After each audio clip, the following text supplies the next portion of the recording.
Bonjour à tous, bienvenue sur CryptoForce. Aujourd'hui, on va parler de la Russie et de l'annonce récente qu'a fait Vladimir Poutine pour riposter justement contre l'embargo occidental vis-à-vis du pétrole russe. Mais c'est un symbole, je pense, très fort, même s'il n'a pas d'impact réel sur la géopolitique, je pense, au niveau du pétrole en termes de riposte. Euh, Parce que là, tout simplement, Vladimir Poutine a annoncé via un UKAS, c'est-à-dire un décret russe, que la livraison, je cite, la livraison de pétrole et de produits pétroliers russes à des personnes morales étrangères et autres particuliers est interdite si ceux-ci utilisent le prix plafond. Voilà. Bon, bien sûr, avant de parler, d'en parler plus et d'aller plus loin dans cette vidéo, je vous invite à voir le trailer.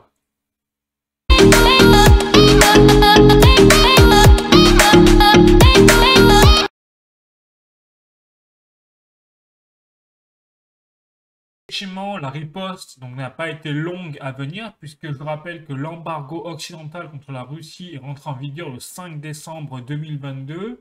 Il portait à la base sur deux axes. Un, sur, eh bien, au sein de l'Union européenne, d'arrêter 90% des importations de pétrole russe, et c'est-à-dire porter en fait une amputation au niveau de l'Union européenne de 25% de ses arrivées totales de pétrole après que l'Union européenne se soit amputée de 45% de ses arrivées totales de gaz, eh bien aujourd'hui nous sommes pas loin d'avoir 25% de nos arrivées totales de pétrole en moins. Voilà, ça c'est le premier acte de l'embargo occidental. Alors je rappelle que cet embargo a été mis en place par la majorité des membres de l'Union européenne, la majorité des membres du G7, les États-Unis et l'Australie.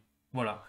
Et le deuxième axe sur lequel s'inscrit l'embargo occidental du 5 décembre 2022, c'est le plafonnement des prix du baril du pétrole russe qui a été fixé à 60 dollars, justement pour limiter en fait le commerce international du pétrole russe. Et donc en fait l'objectif de ce plafonnement des prix du baril de pétrole russe, c'était comme les prix actuels du baril de pétrole russe au niveau Oural sont autour de 65 dollars, et bien c'était d'obliger la Russie à baisser de 5 dollars la vente enfin, de ses prix sur ses prix de baril de pétrole.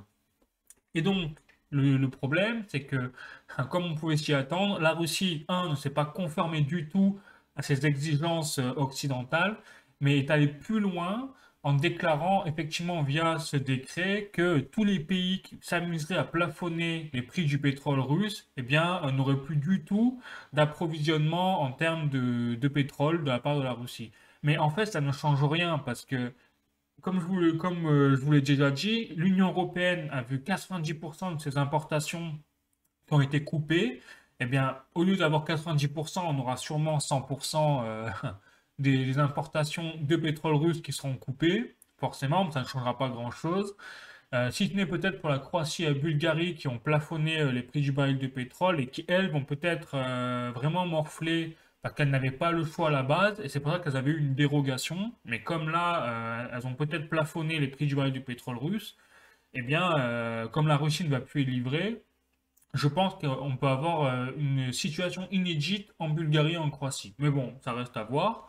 Et après, sinon, pour le reste, eh bien, tous les autres membres du G7, comme les États-Unis par exemple, n'ont pas du tout de liens commerciaux, ou voire très peu, avec la Russie. Et même l'Australie, de par sa position géographique très éloignée de la Russie, n'a aucun lien commercial avec la Russie. Donc, ces gens-là ne prennent pas beaucoup de risques. Donc, ça ne changera rien en fait sur le fond. Par contre, ce que ça change, c'est plutôt au niveau mondial, parce que la Russie, donc là je me base, alors je vous donne mes sources, hein. Déjà j'ai Le Monde, pétrole Poutine riposte au plafonnement européen des prix, c'était publié le 28 décembre 2022, et le deuxième article, voilà, qui là va nous intéresser, de Capital.fr, eh bien Russie, réduction de la production des barils de pétrole, ça c'était au 23 décembre 2022, voilà.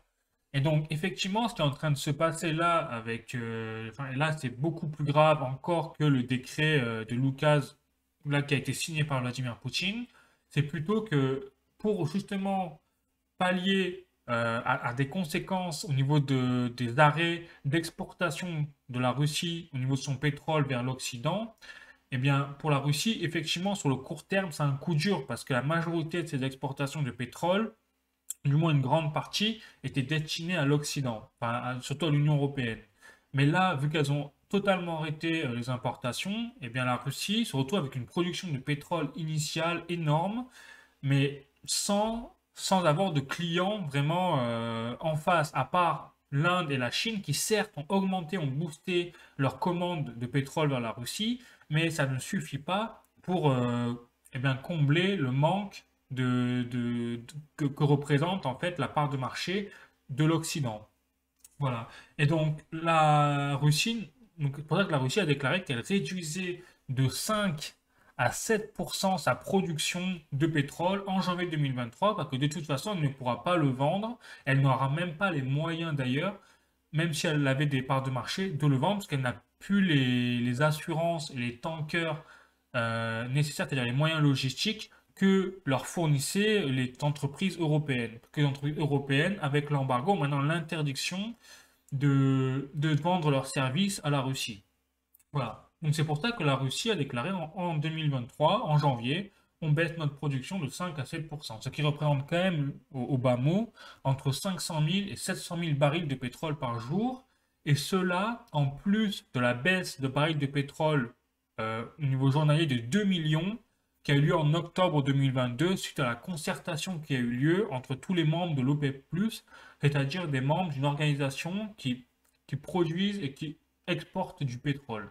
Donc là, au total, en 2023, on sera pas loin d'avoir 2 500 000, 2 700 000 barils de pétrole en moins par jour produits. Et ça est donc moins disponible sur le marché. Donc ça veut dire que pour nous, ça ne changera rien au sein de l'Union européenne en termes de pénurie, puisqu'on s'est déjà nous-mêmes coupé du pétrole russe. Par contre, là, ce qu'est en train de faire la Russie, c'est qu'elle est en train de forcément, après elle n'a pas le choix, hein, on le voit bien, mais elle va impacter forcément l'offre de pétrole sur le marché par rapport à une demande qui, elle, est en constante augmentation, comme on le voit de la part de l'Inde et de la Chine, qui, en se développant, ont besoin de plus en plus d'énergie fossile.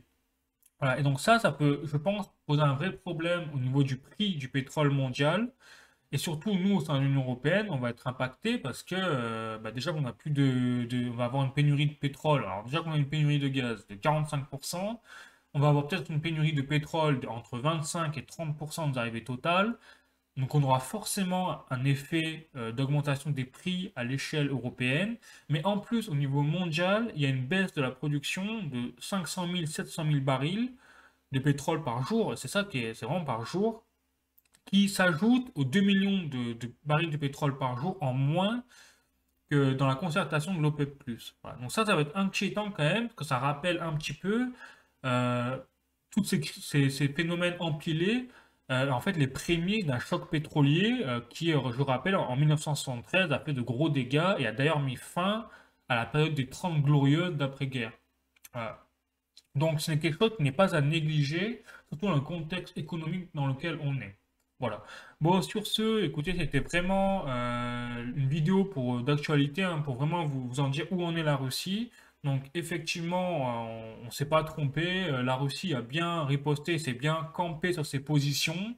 Et c'est pas du tout surprenant vis-à-vis de la psychologie, j'ai envie de vous dire, de Vladimir Poutine et de la Russie, qui n'est pas du genre à se plier à des exigences comme ça, et encore moins quand c'est l'Occident en face. Voilà. Bon, sur ce, si vous avez aimé cette vidéo, si ça vous a appris quelque chose, n'hésitez pas à mettre des commentaires, n'hésitez pas à mettre un like, à vous abonner, et puis moi je vous dis à bientôt pour de nouvelles vidéos géopolitiques et crypto, et voilà. Allez, ciao la bise.